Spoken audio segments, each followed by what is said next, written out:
What's up everyone, welcome to the channel, and in this video I'm going to be breaking down every single fight that took place at UFC 298. This was a great night of betting for me as I went 11-1 on my picks, getting the main event right, and on the main card I sweeped it completely and I called every single method completely right and almost got every single round, but I actually called Anthony Hernandez by round 3 submission. Outside of that, completely perfect main card. Called round 2 Ilia Topuria KO.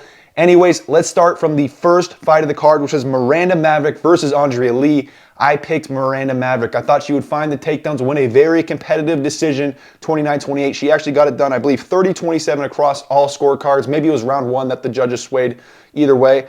But Miranda Maverick got it done, unanimous decision. She did a lot better on the feet than I actually was expecting. Won a lot of the exchanges on the feet, worked in some grappling, had some success with the grappling as well, made some lapses on the ground, but overall won it pretty damn convincingly and looked pretty solid, showed some nice improvements in this fight. Let's move on to the next fight of the card, which is Oban Elliott versus Val Woodburn. I picked Oban Elliott by decision. He got it done by decision. He got hurt in the first round. I told you Val Woodburn would be dangerous in the first round. He stuffed a couple of takedowns, landed a big shot after Oban Elliott thought he rocked Val Woodburn, and then from there, Oban Elliott recovered. I trusted Oban Elliott to recover if he got hurt against Val Woodburn because he fought a guy named Brendson on the regional scene who was knocking out everybody. He knocked out a guy named Robert Brichek who fought the previous card on the Jack Hermanson versus Joe Pyfer card. And Robert Brichek was able to survive Ihor Potieria, a light heavyweight, moving down to the middleweight division, who actually hit hard for the light heavyweight division. So that was a sign for me where I'm thinking Brendson is a guy that has a lot of power. Oban Elliott, very durable. The more technical fighter here should be able to find takedowns, and he should be the more technical striker, and all of that was the case. Val Woodburn, a little bit plotty, but he is dangerous everywhere. He's an absolute brick of a man, but Oban Elliott, very tough, got it done. I think a unanimous decision. I think it was like 30-27s across the board, 29-28. Round 1 was kind of competitive. Oban Elliott obviously got rocked, but then he did a fair amount of damage on the ground, threatened submission, so I did lean towards him in the first round. But if you gave that to Val Woodburn, I could see why. Let's move on to the next fight of the card, which is Josh Quinlan versus Danny Barlow. I picked Danny Barlow by decision.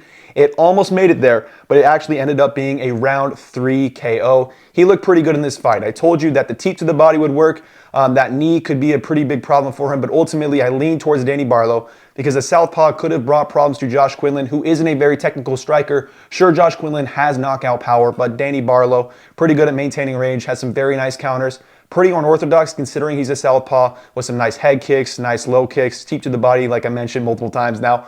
Very, very skilled fighter, very quick, very powerful. He looked good in this fight. He was a lot more technical than we have seen him in the past. Round 3 landed a very big shot. Didn't get a performance for or bonus for it, and considering there weren't a lot of finishes for that, I found that a little bit questionable. But nevertheless, a very, very strong performance. Looked like a better prospect than I was expecting him to be. He showed some pretty solid cardio, really strong finish. I think it was a counter left hand as Josh Quinlan was rushing in looking for the finish. As Josh Quinlan was down for the first 2 rounds, just outpointing Josh Quinlan. He looked good, man. He really did look good. Impressed by Danny Barlow. I'm going to be interested to see what his next matchup looks like. I don't think Josh Quinlan shot on any takedowns. He actually shot 1, I think, in round 2 or 3. Stuffed it very well. He looked pretty good here. Solid power. Props to Danny Barlow. On the post mic, he's a little bit funny. Shouted out Memphis, Tennessee. He's a little bit hard to understand, but he seems like a pretty fun dude. Like I said, pretty solid prospect. I'm interested to see where it ends up, or where his career ends up going. Let's move on to the next fight of the card, which was the only fight in the card I actually got wrong. And Brendson Ribeiro isn't the guy with the highest fight IQ.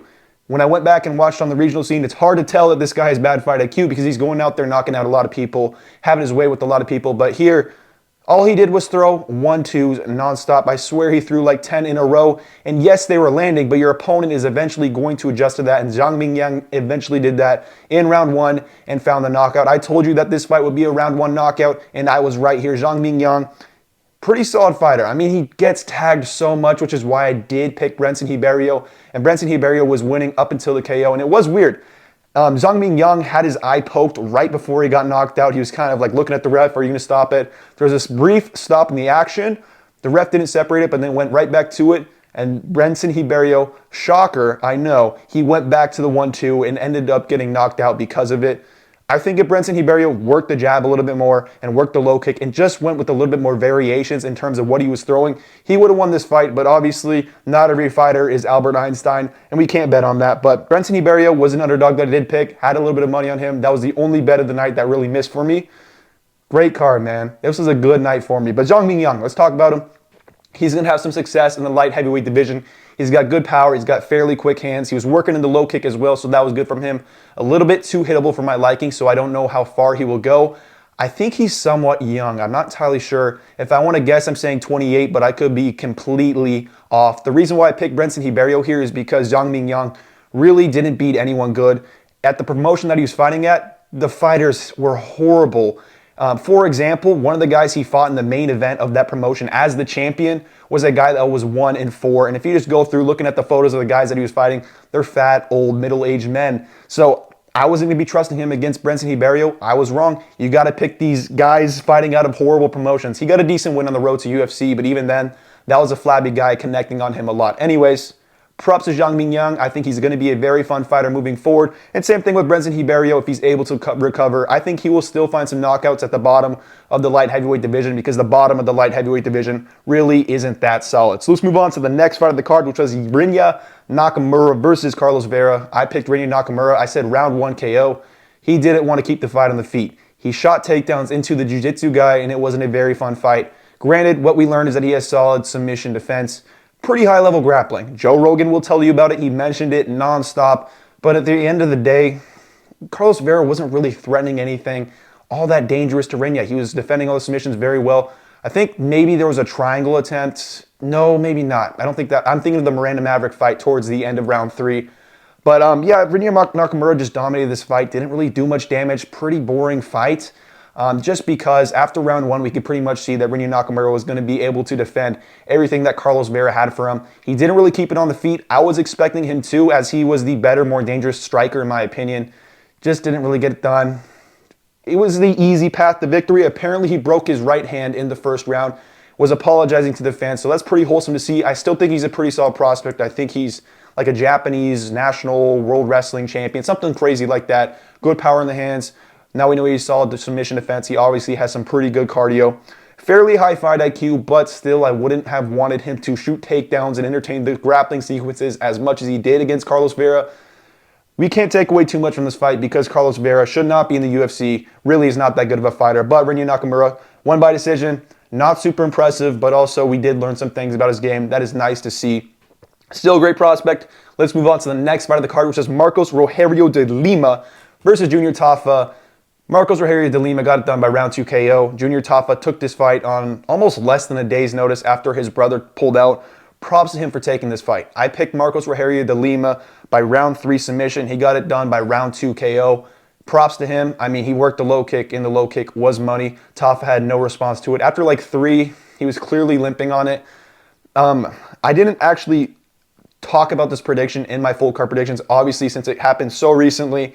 But I think I might have left a comment on it saying that I was picking Marcos Rogerio de Lima the same way I originally picked him against Justin Tafa.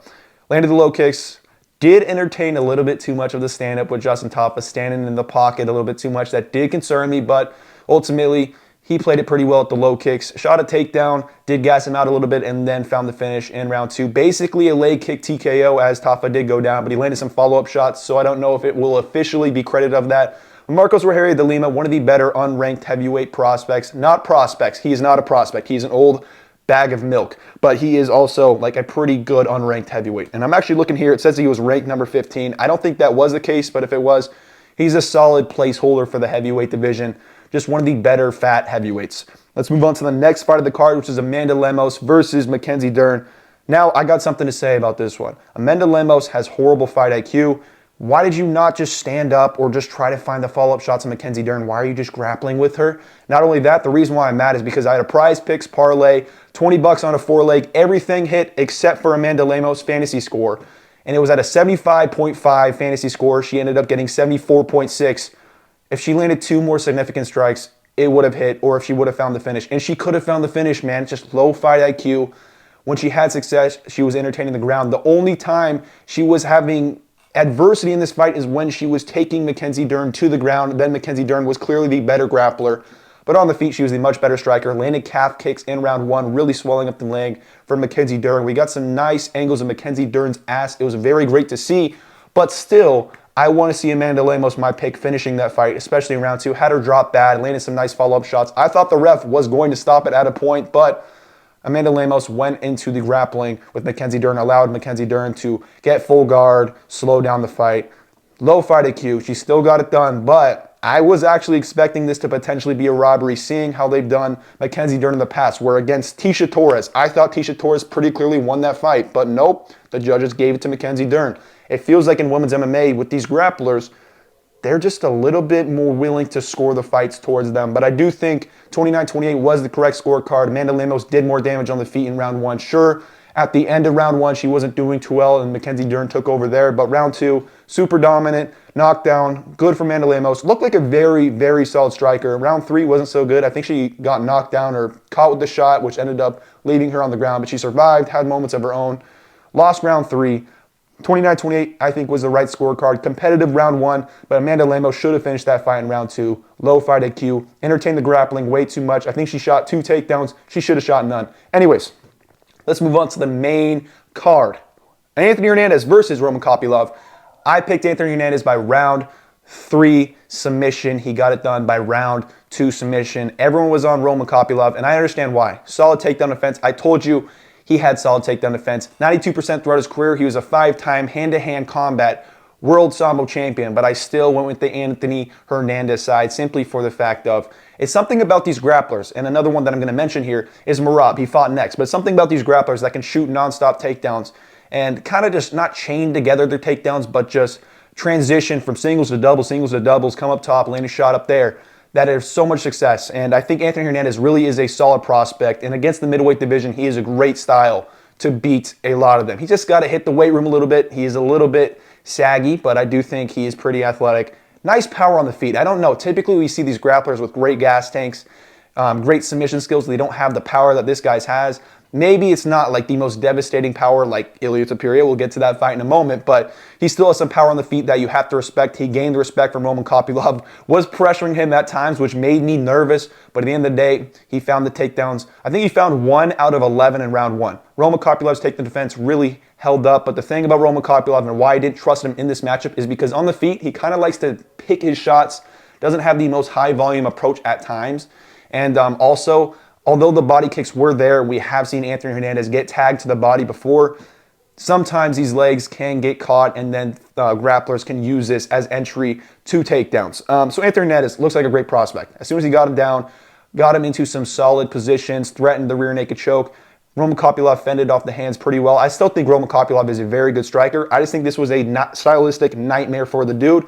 But yeah, Anthony Hernandez readjusted the rear naked choke, ended up finding it in round 2. Solid from him. He looks great. Sure, he can get tagged on the feet, but I mean, he just pressures forward. You have to respect the hands. You have to respect the takedowns. He doesn't need to get the first takedown or the second or the third, but he's going to slowly tire you out. As the fight went on, I was a little bit more confident in him simply for the pace that he does push. It's something about these grapplers that can shoot 10 takedowns a round, and Anthony Hernandez is one of those grapplers that has a threat on the feet and a solid submission threat as well, to where I'm going to be picking him in a lot of his upcoming fights. When it comes to Roman Kopylov, I still think he beats a lot of the fighters. I couldn't pick him here just because he really hadn't beaten anyone that great in the UFC. I hope he does well. He's a lot of fun to watch. He is 33 years old, so I recommend him staying active. He didn't take that much damage. Get back in there, man. Your takedown defense really held up. It's really hard to deal with these grapplers that can smother you and also have the power threat on the feet, like I mentioned multiple times now. Good for Anthony Hernandez, solid prospect. I still think Roman Kopylov can have a lot of success in the UFC. This was just a stylistic nightmare, in my opinion. So let's move on to the next fight of the card, which is Merab Dvalishvili versus Henry Cejudo. I picked Merab Dvalishvili, and he got it done. I said 29-28 competitive decision, and that was the case. Henry Cejudo looked good in round 1. Actually rocked Merab at one point, landed a good hook in like a brawling exchange. He stuffed the takedowns in round 1. He actually did get taken down round 1. He got taken down a total of 5 out of 11 times in this fight. Merab pushed that pace and ended up gassing out Henry Cejudo, which is just crazy to see. It's another piece of evidence for these grapplers that can shoot nonstop takedowns, threaten you on the feet, and just push these high output types of paces. that just slows down the fighters. Henry Cejudo's been 5 rounds before, hasn't really shown any lack of cardio ability. That makes no sense, but hasn't really shown bad cardio throughout his career. But against Merab, he's slowing down, not having the highest output, really tired towards the end of round 3. There was a moment in round 2 where Merab took him down. He's mouth breathing, really trying to collect himself, but Merab's not giving him any time to recover. Round 1, Merab was scaring me a little bit. He's pressuring in, not finding the mark, but then he slows it down a little bit. Maybe not slows it down, but then he finds some takedowns, shoots a couple of takedowns. I think he won the later part of that round, if I'm remembering correctly. But Henry Cejudo caught him on the inside. Actually, no, I think Henry Cejudo won a large part of that round. But we did learn, Merab is open to getting calf kicked. When he's entertaining the exchanges within the pocket, he can get clipped. The left hook was there from Henry Cejudo. It landed, obviously, and that's why Merab got hit. Yeah, dude. It sucks to see Henry Cejudo lose like that. And when Merab picked him up and slammed him, I think that was in round 3, maybe 2. It was crazy to see. Really, Merab looked really good out there. I'm picking him against Sean O'Malley or Marlon Vera. I think 5 rounds massively benefits him because that pace that he pushed against Henry Cejudo would be the exact same for rounds 4 and 5, just so you guys know. His pace is insane. I don't know how in the world he can push that type of pace. We haven't seen it before. He's got the best cardio in the entire UFC. Maybe he's taken some steroids, EPOs. I don't know what it is, but I'm not going to be picking against this guy anytime soon. He had some success on the feet as well in round 2. I mean, he was clipping Henry Cejudo at times. Started finding a little bit of his range. Sure, is he the most technical guy? No. I told you Henry Cejudo was the more technical striker, the more technical wrestler. When it came to the submission game, I said it was probably pretty even. But I told you Henry Cejudo was the overall better, more technical fighter. But the pace of Merab Dvalishvili was going to be a big problem. And also the chin was something I mentioned as well. That's why Merab is so good. It's because he can pressure in relentlessly. Because his chin is so good, he can recover. And he can afford to eat these massive shots, which is why I wouldn't be picking Marlon Vera or Sean O'Malley against him. Because if they catch him clean, he can just recover. And he recovers quick. And then there's 5 other rounds for this guy to work with. Merab is so damn good. He's going to be so hard for a lot of guys to beat. And if I'm going to briefly go into the Sean O'Malley versus Merab breakdown, what I will say is Petr Yan took down Sean O'Malley multiple times. Sean O'Malley did mention that he was pretty tired at the end of that fight. I think there was another fight that he mentioned where he was gassing out. I think that was like his UFC debut or something like that. Granted, that was a long time ago, but I don't think Sean O'Malley is going to have the pace and the ability to keep up with the grappling pace from Merab Dvalishvili. Henry Cejudo might be retiring. He took his gloves off as he was exiting. Sucks to see. I mean, when you're an Olympic wrestling 2-time champ, whatever, it sucks to see that from Henry Cejudo. Getting taken down 5 times, slammed. That was really demoralizing. It sucked to see. Another cool moment in the fight is we saw Merab threaten a submission choke, but chatting up with Mark Zuckerberg outside of the octagon. I mean, that was a much more fun performance than I was expecting from Merab Dvalishvili. Granted, a lot of people were hating on it. I understand why. You know, not hating on it, but they were just like, kind of just not super impressed with it because they're like, oh, Merab just pushes a pace, man. He's not super technical, didn't land any big shots. I still thought it was a fun fight. Like, there was things happening nonstop, constantly. We learned a lot about Merab. Maybe not a lot, but I mean, Merab had more success on the feet than I was expecting. Credit to Merab. I feel like I've talked enough about this fight. Henry, I would like to see him back in the octagon, but obviously he's lost 2 fights in a row. But they've been to some very, very solid fighters. Let's move on to the next fight of the card, which is Ian Garry versus Geoff Neal. I picked Ian Garry by decision. He got it done by decision. Some controversy here. Some people are calling robbery. Some people are saying clear Ian Garry. I thought it was close. Rounds 1 and 2 were definitely extremely close, and I felt very confident that the judges were going to give this to Ian Garry because if there's anyone the UFC wants to succeed, it's Mr. Ian Garry. And also, when there is 2 very close rounds back-to-back, 90% of the time, the judges will pick someone to win the first round and then do the exact opposite for the other round. For example, let's say they pick Geoff Neal to win the first fight or the first round. They thought, oh shit, that was a close round. And then they see the round 2 being very close as well. They're going to give it to the other fighter. That's just how the logic works with judging, I feel like. But even then, we got 30-27 scorecards, 2 of them for Ian Garry. I don't know how I feel about that. I will say all the rounds were super close, so I'm not going to say that's the worst scorecard in the world.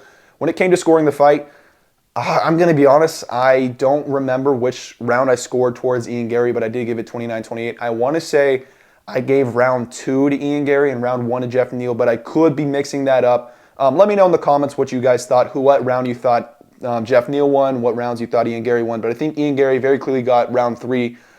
Maybe it was Geoff Neal winning round 2, now that I think about it. But I remember in one of the rounds, there was kind of something that confused me where I thought Ian Garry was up on the feet. This was round 1.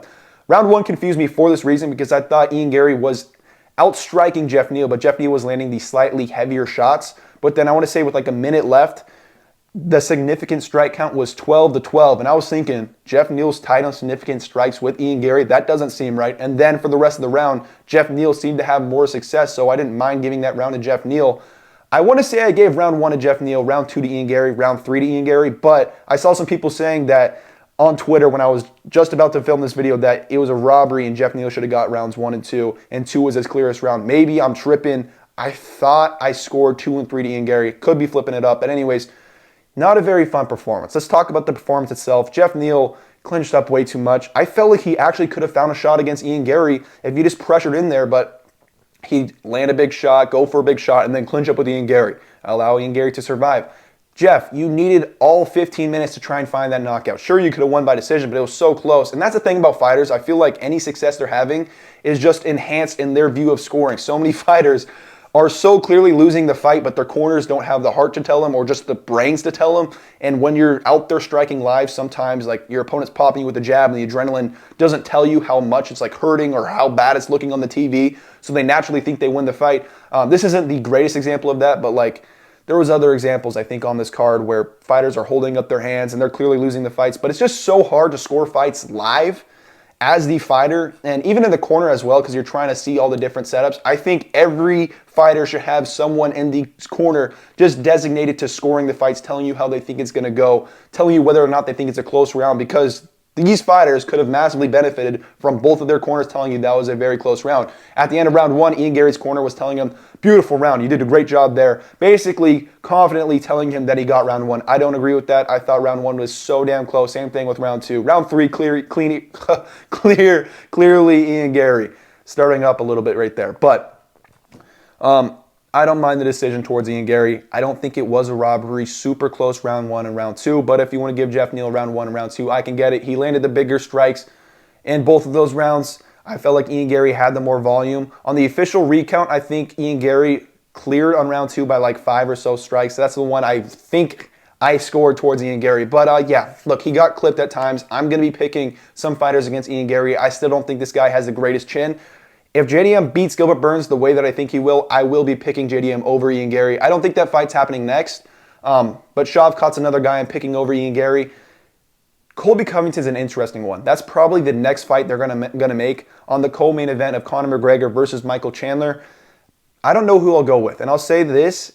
Colby Covington looked horrible against Leon Edwards, and I was one of the biggest critics of Colby Covington. I was hating probably a little bit too much. I can't admit that. Because now we have seen Colby Covington broke his foot in the first round. And I kind of do believe it because he looks so bad out there that it just didn't seem like Colby Covington. Everyone's saying he's washed. Well, maybe his foot actually did break in the first round and that massively hindered his movement, ability to find the takedowns and just obviously explode off of that foot.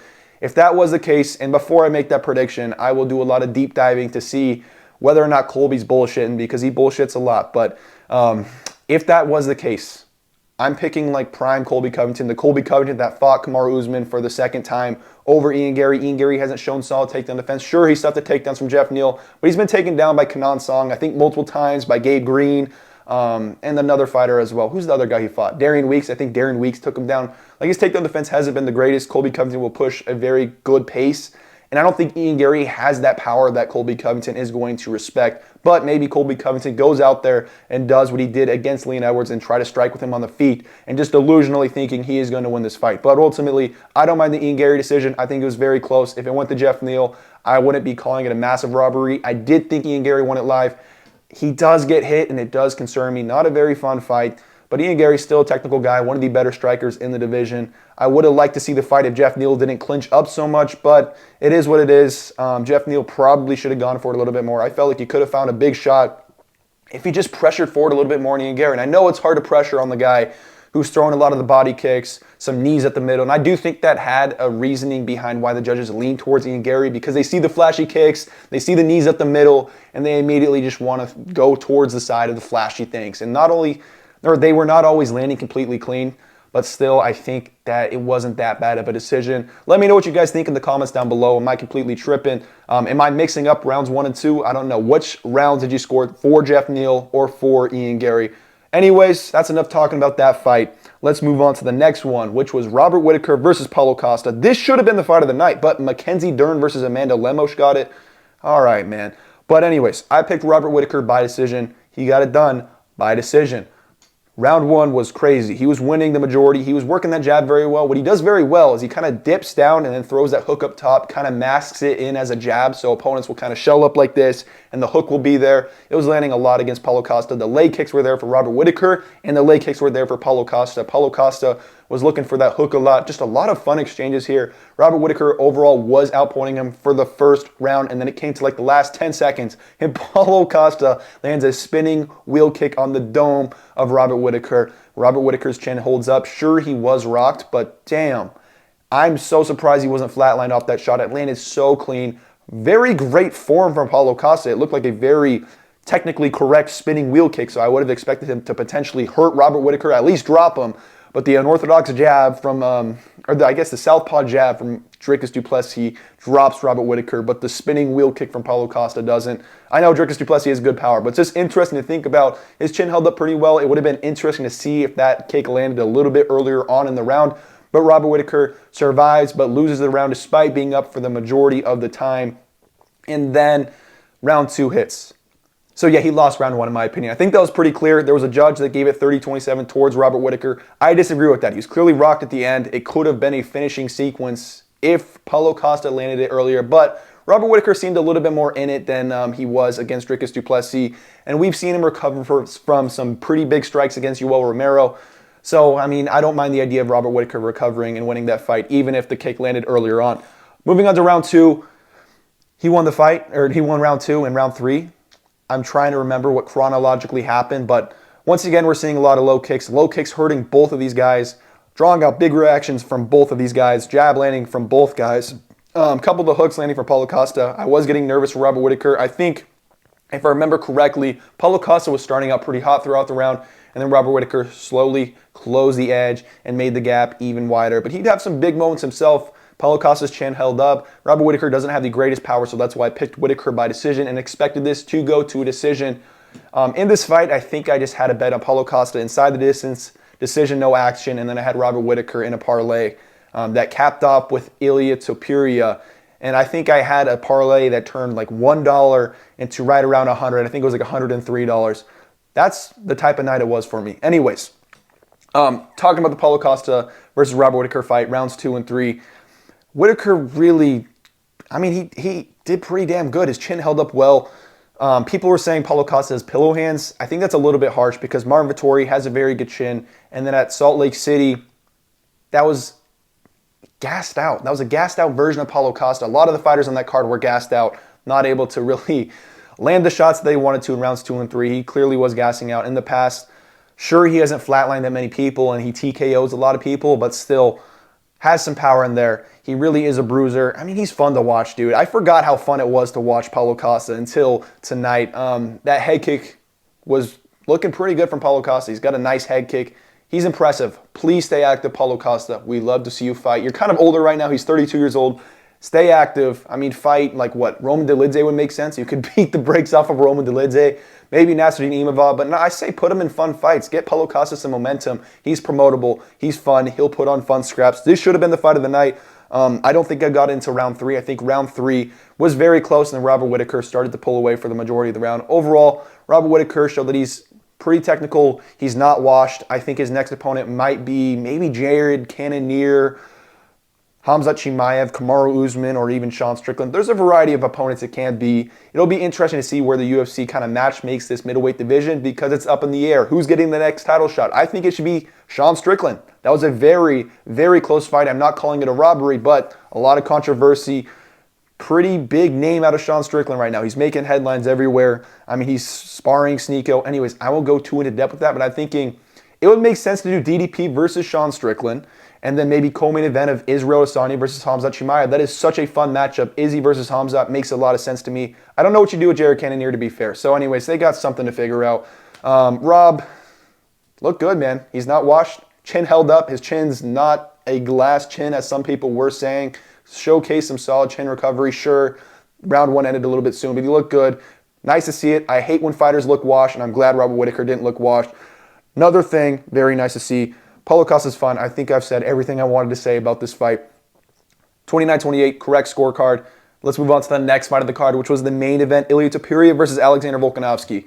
Wow, Ilia Topuria really had a fantastic performance. I know round 1 he did lose, and I'll get into that, but I picked Ilia Topuria by round 2 KO. What happened? Round 2 KO. I told you that he had some underrated low kicks, and people weren't even thinking about it in this matchup, but what did he do? His first 2 low kicks that he landed was forcing a welt to pop up on the leg of Alexander Volkanovski. I heard Joe Rogan mention this multiple times. Thank you, Joe Rogan, for telling me 3 times throughout the round. Anyways, the low kicks are so powerful from Ilia Topuria, and when he throws them, he places them very, very well. I told you against Bryce Mitchell, the first low kick he landed was so powerful that it forced Bryce Mitchell to really address it in switch stances against Josh Emmett.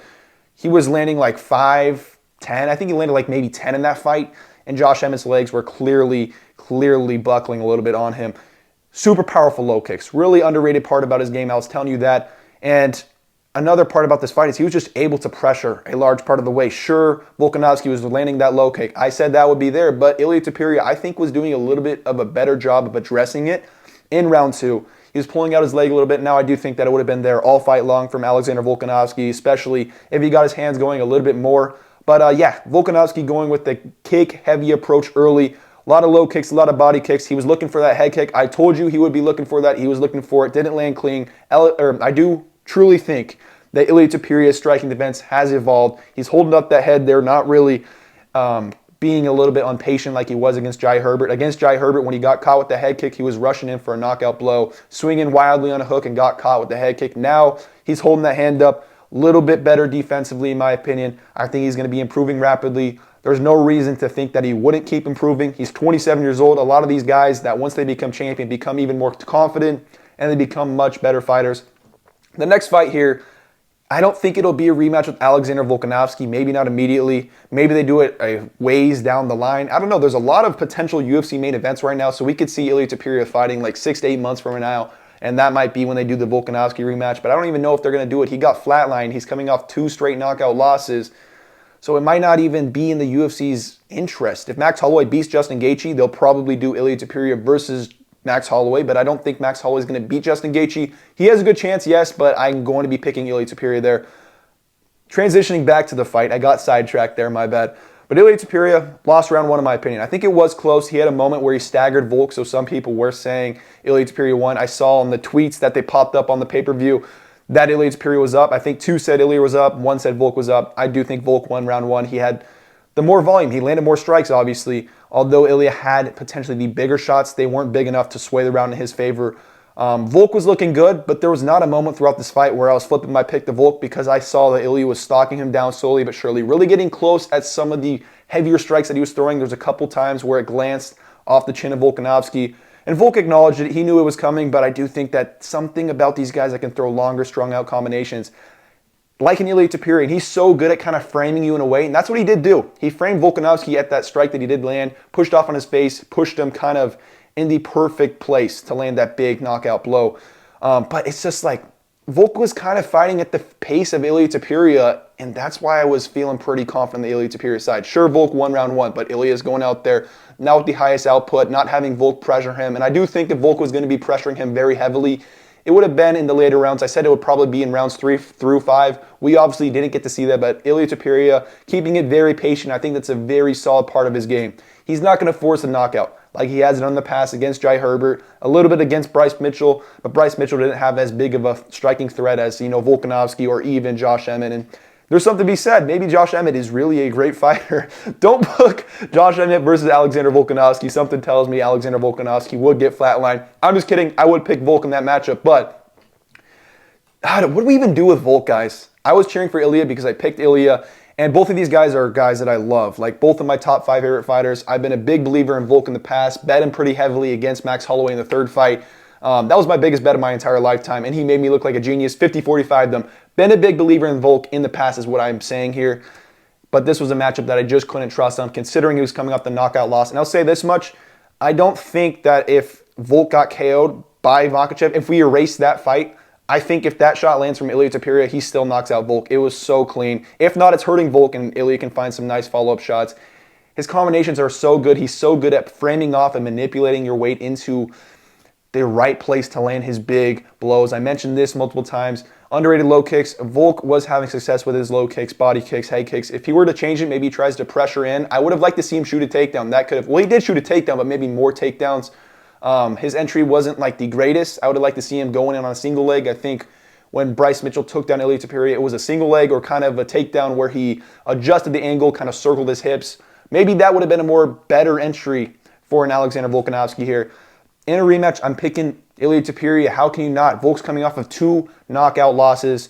Now he really has to worry about the power from Ilia Topuria. But you can't count out Volk ever. High fight IQ. Really, really solid fighter technically. But I told you guys, just because Ilia Topuria has power and is looking for the knockout shot doesn't mean he's not technical. People were saying it all week. I was seeing comparisons of Joe Pyfer versus Jack Hermanson. What happens when the knockout puncher can't find the KO? But I was also telling you, Ilia Topuria is much more technical than Joe Pyfer. He has a game plan. If you watch his interviews, he was saying nonstop, this is the best camp of my life. Everything's going great. Weight cuts on point. Recovery's looking great. And I just feel like some of my best. He looked very lean in there, but he was very quick as well. I was saying he potentially had the quicker hands, considering Volk just got knocked out. And I was also saying, people were bringing up, oh, well, Volkanovski's coming off he's the one guy that's been just, what's the word? But upsetting the statistics when it comes to the older fighter fighting the younger fighter in title fights. But I also just said, like, guys, think about this. What are the statistics for when the older fighter in the championship fight fighting the younger fighter is coming off a knockout loss after a very rough weight cut to the 155-pound division and then returning 4 months later against the second hardest hitter in the entire featherweight division? I would say Josh Emmett is the hardest hitter, but Ilia Topuria has the much more dangerous power as he's much better at placing his shots, much better with his counters. And I was saying Ilia can have success pressuring by finding a big shot how he did. I was saying maybe he can work in some grappling. I didn't think he'd find takedowns against Volk if he shot, but it would have been interesting to see. But I was saying even if Volk was having a lot of success, it could have been one of those scenarios where the fighter is having so much success, they're getting a little bit too confident, and then they get caught with the big shot. We saw this last weekend where Carlos Pradas took on Trevin Giles. I was thinking, since Ilia Topuria has good counters, we could have seen something like that here if Volk was having some more success. So that's why I really wasn't minding the Ilia Topuria side. Something to think about too, a reason why I was very confident by the time this fight was starting is every single favorite on the card won up until the main event. It just felt like it was destined for Ilia Topuria to win this one. He was pressuring nonstop, giving Volk threats. Volk was backing up. And it's just a matter of time before Ilia Topuria can set up that knockout shot, cut off the cage very well. He's just so damn good, very underratedly technically.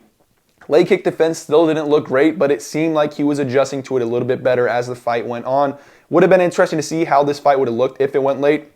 Like I said, I thought Volk won the first round, so that wasn't the greatest look. But Ilia Topuria nonstop pressuring, nonstop stalking, good head movement. Got touched up a couple times by the jab, but he was eventually able to slip off the center line and start that combination that led to the big knockout blow. And Volk was out for a long time, so that's why I'm not super high on seeing Volk return against Ilia Topuria immediately. When you see him get flatlined like that, after seeing him get flatlined against Islam Makhachev, you want to see him take a pretty long time off. But the thing is, he's 35 years old, so the more time he takes off, there's going to be ring rust, and he is going to be obviously exponentially declining when it comes to his athleticism. It sucks to see. I'm happy he got my pick right, and I do like Ilia. I know he's a little bit cringy to you guys, and he tries to be Conor McGregor. I get that 100%, but what I will say is there's not going to be a single title fight that this guy is in or any fight that this guy is in that you won't be excited for. His style is so much fun. He is very, very skilled. I am so excited to watch Ilia Topuria take on these other up-and-coming featherweight prospects. Not prospects, but contenders. The featherweight division is fun, and I know you guys are going to hate to hear this, but with Ilia Topuria as the champ, the featherweight division is just more interesting. There will be new contenders. I mean, to be fair, Brian Ortega versus Yair, the winner of that's not going to get a title shot, but if Max Holloway gets back in the mix, I just think it's a matter of time before this featherweight division is looking like a lot of fun. And Ilia Topuria is putting on very fun performances as the champion. Fuck, man, Volk was out for a long time, and I really do feel for the guy. At an immediate rematch, I think he gets knocked out again. I do. I don't know how it's going to change. There's no way he's going to be athletically improving. He's already been knocked out by Topuria. Sure, there might have been a couple of things that he could have seen, so now he can adjust. But you guys have seen the statistics for when the fighter is getting knocked out and then immediately returning in title fights. Sure, Volk can just deny every single statistic known to mankind. But even then, I'm not super high on seeing that fight again, because if Volk wins, what do we do? A trilogy, and now the featherweight division is held up even more. I don't know. I feel like Volk deserves the rematch, and he definitely does, but maybe we have like a contender fight in the meantime, similar to what I think they're trying to do with Israel Adesanya, where Izzy lost to Sean Strickland, so then they did Sean Strickland versus DDP, and now that DDP won, I think they're trying to do DDP versus Israel Adesanya. I don't know. Interesting. I think maybe they do Ilia versus Max if Max beats Justin Gaethje. If not, maybe Ilia versus the winner of Movsar Evloev versus the winner of Yair versus Ortega. They can figure something out. They can find a contender. If not, maybe the rematch versus Volkanovski in Spain, where Volk probably gets KO'd again. It's rough to see. You know, the weight cuts are only going to get more tough for Volkanovski. His career isn't looking so great. Credit to Volkanovski, though. I meant to say Ilia Topuria, but credit to Volk for even showing up, right? I mean, 35 years old. His career has been so fun to watch. He has been such a solid fighter that has won the fan base over. A lot of people were cheering for Volk. I almost did, but obviously I want my picks to succeed, and Ilia Topuria cashed my 10-leg parlay for over $100. Anyways, I'm going to stop bragging. I'm really excited about my picks. This was a very fun night for me. Fuck, man. Ilia Topuria is good. Landed the big shot. Stayed very, very patient. Found the range, and I just knew he was going to find that KO. After seeing a couple of times where Volkanovski's backing up with his chin in the air, nearly getting clipped. Sure, his striking defense is good, but I told you at times against Max Holloway, he was getting clipped. At times against Yair Rodriguez, he was getting clipped. TKZ came close a couple of times, and Ilia Topuria is much better than TKZ. Another example is Islam Makhachev, right? Good counter striker, but I thought Ilia Topuria was better with his counter striking because he has longer, strung out combinations.